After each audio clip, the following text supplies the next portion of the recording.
الحمد للہ رب العالمین والصلاة والسلام علی سید المرسلین اما بعد فاعوذ باللہ من الشیطان الرجیم بسم اللہ الرحمن الرحیم ان اللہ وملائکتہ یصلون علی النبی یا ایہا الذین آمنوا صلوا علیہ وسلموا تسلیما اللهم صل وسلم وبارك على سيدنا ومولانا محمد النبي الأمي الحبيب العالي القدر العظيم الجاه وعلى آله وصحابه وبارك وسلم صلاة وسلاما عليك يا سيدي يا رسول الله.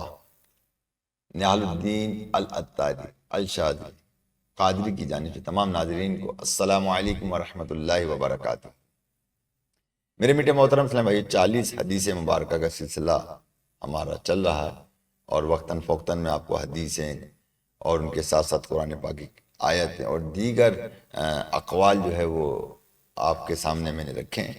آئیے آج 2 حدیثیں بیان کرنے کی سعادت حاصل کروں گا. میرے میٹھے محترم اسلام بھائیو، حضرت ابو ہریرہ رضی اللہ تعالی عنہ سے روایت ہے، سرکار علی وقار مکی مدنی تاجدار صلی اللہ علیہ وآلہ وسلم نے فرمایا، اس ذات کی قسم کی جس کے نام کی قسم اٹھائی جاتی ہے، بے شک تم پر ایک بہترین مہینہ سایہ کرنے والا ہے.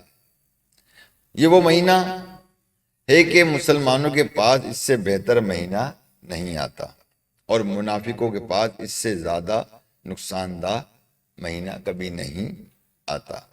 پھر پیارے نبی رسول ہاشمی صلی اللہ علیہ وآلہ وسلم نے اپنے اس فرمان عالی شان کی وضاحت کرتے ہوئے فرمایا کہ بے شک جب رمضان آتا ہے تو مسلمان اپنی قوت کو عبادت کے لیے جمع کر لیتے ہیں، جبکہ منافق اپنے اوپر غفلت اوڑھ لیتا ہے. بس یہ مہینہ مسلمانوں کے لیے غنیمت اور منافقوں کے لیے بوجھ ہے، وزن ہے. میرے میٹھے محترم اسلام بھائیو، اس حدیث مبارکہ سے ہمیں کیا معلوم ہوتا ہے؟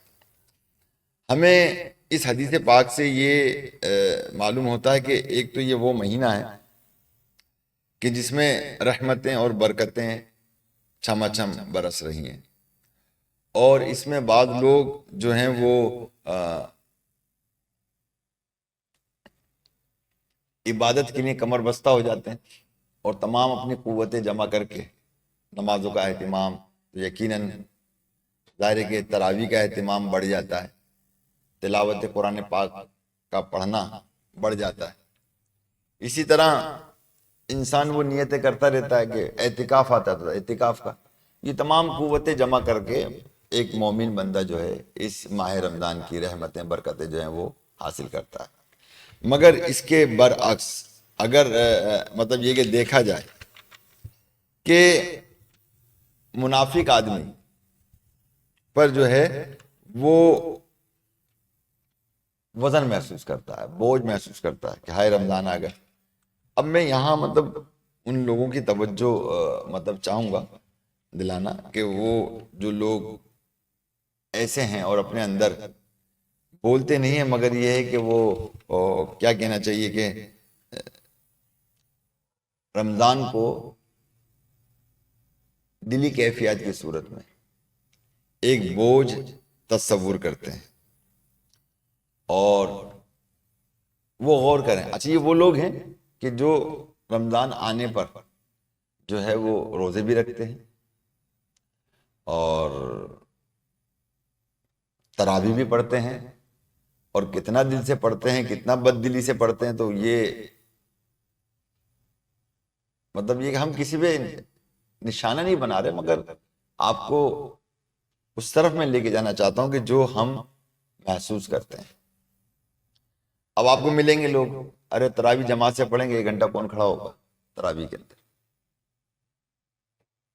صبح کا روزہ بھی رکھنا ہے. اچھا پھر آ جائیں آپ، مطلب یہ کہ روزہ بھی چل رہا ہے مگر تراویح پڑھنے کے اندر مطلب ایک بوجھ ہم محسوس کر رہے ہیں. تو اس سے پتہ یہ لگتا ہے پیارے اسلام بھائیو، ہم اللہ سے اپنے آپ کو ہم نے مخلص نہیں بنایا.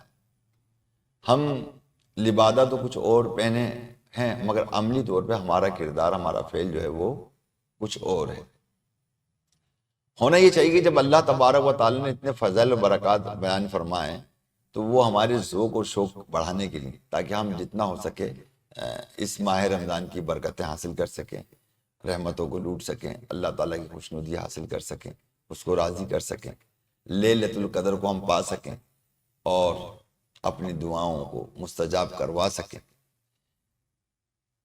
تو یہ اتنی فضیلتیں، اتنی برکتیں ہیں اس کی، مگر اتنا کچھ سننے کے باوجود بھی جو ہے نا وہ ہم لوگ جو ہے نا ایک بوجھ سا محسوس کرتے ہیں اپنے اندر کہ یار رمضان آ گئے، روزے رکھنے پڑیں گے، رمضان آ گئے یار تراویح پڑھنا پڑے گی۔ پھر ایسا بھی ہوتا ہے اس میں بعض لوگ ایسے ہوتے ہیں کہ وہ کھڑے بھی ہو جاتے ہیں تراویح پڑھنے کے لیے، آ جاتے ہیں، پڑھتے لیتے ہیں، پورے مہینے پڑھ لیتے ہیں۔ اور بعض یہ ہیں کہ وہ تراویح پڑھتے ہی نہیں ہیں۔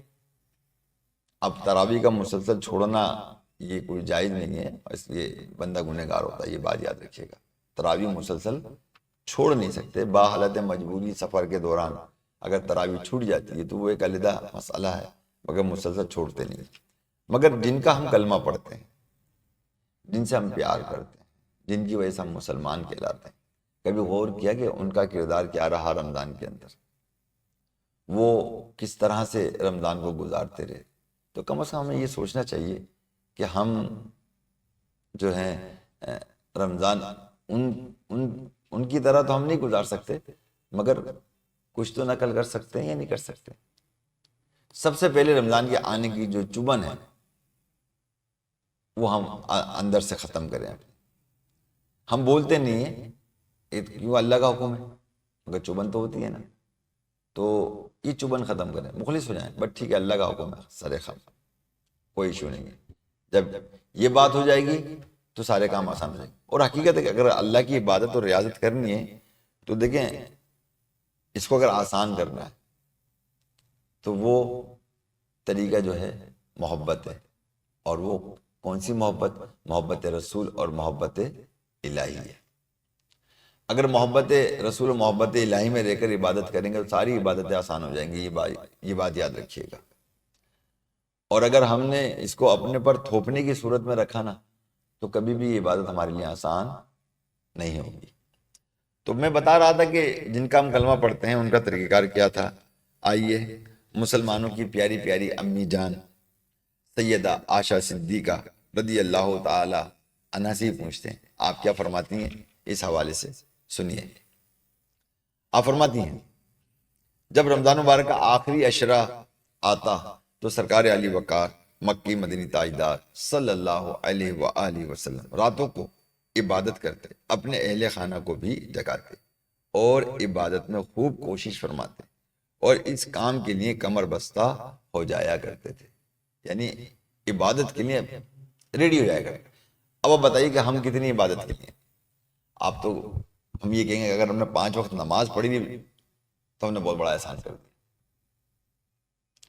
رمضان میں جو لوگ نمازی ہیں اگر وہ اپنی عبادتوں میں اضافہ کرتے ہیں تو یہ بات یاد رکھیے گا کہ وہ سنت مصطفیٰ صلی اللہ علیہ وآلہ وسلم پر عمل کرتے ہیں، ان کی ادا پر عمل کرتے ہیں۔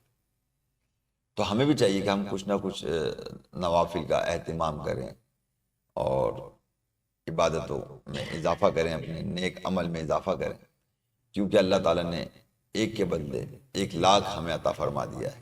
یعنی اگر ایک مرتبہ درود پاک پڑھیں گے 1,00,000 درود پاک پڑھنے کا ثواب، ایک مرتبہ سبحان اللہ کہیں گے تو 1,00,000 سبحان اللہ کا ثواب۔ اسی طرح نفل کا ثواب فرض کے برابر کر دیا، اور فرض کو 70 گنا بڑھا دیا میرے رب عز و جل نے۔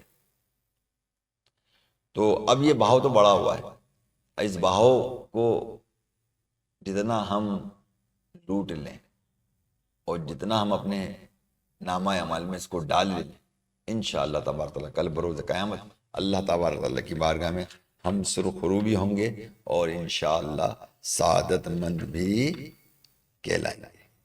اللہ تعالیٰ کی بارگاہ میں دعا ہے کہ اللہ تعالیٰ آپ کو اور مجھ کو، ہم سب کو جو ہے نا مطلب یہ ہے کہ عمل کرنے کی توفیق عطا فرمائے۔ قرآن کی اس آیت جو میں پڑھنے جا رہا ہوں اس پہ اختتام کرتا ہوں۔ فَمِنْهُمْ شَقِيٌّ وَسَعِيدٌ کہ اللہ تعالیٰ ارشاد فرماتا ہے کہ تو ان میں کوئی بدبخت ہوگا اور کوئی خوش نصیب ہوگا۔ تو وہ بدبخت ہوں گے کہ جنہوں نے ماہ رمضان جو ہے وہ بڑی بے حرمتی کے ساتھ گزار دیا اور اس سے کچھ حاصل نہ کر سکے، اور وہ خوش نصیب ہیں کہ جنہوں نے ماہ رمضان محبت اور پیار کے ساتھ عبادت اور ریاضت میں وقت گزار دیا۔ اللہ تبارک و تعالیٰ آپ کو مجھ کو سب کو عمل کرنے کی توفیق رفیق عطا فرمائے، آمین بجاہ نبی الامین صلی اللہ علیہ وآلہ وسلم۔ السلام علیکم ورحمۃ اللہ وبرکاتہ۔